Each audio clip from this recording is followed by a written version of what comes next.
The senior loan officer survey and what it tells us about the tighter credit conditions and if there are more regional lenders that are vulnerable and could fail. Yeah, that was an interesting release. Now, thankfully, Chair Powell actually, I think, kind of spilled the beans a little bit, told everybody what to expect in the senior loan officer survey, because during the press conference, he made a number of references to it, saying that it did show that there was some tightening of lending standards.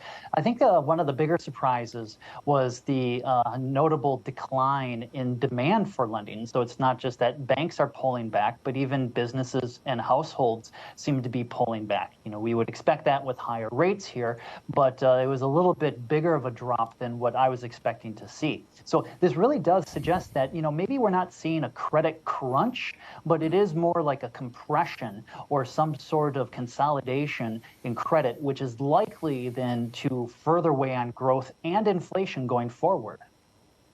And Brian, what happens if Treasury Secretary Janet Yellen is to be believed, as early or as soon as June 1st, Washington's going to go broke? You've got the president meeting with Kevin McCarthy tonight, trying to hash things out. I mean, hopefully they'll get something done, raise the ceiling at the 11th hour, last second. What do you think? Yeah, we're not holding our breath, right, as to whether or not there's going to be some big breakthrough this week.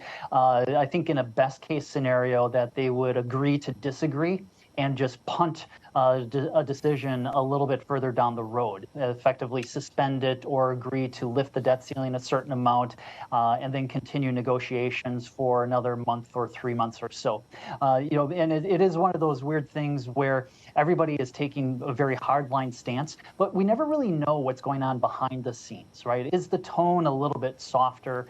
So I think that it will be interesting to see what the press release, if there's any sort of statement that comes out after their discussion, if it sounds like they're making progress, and they don't have to get to a solution. They just have to, I think, hint at some progress for there to be some relief in the markets here.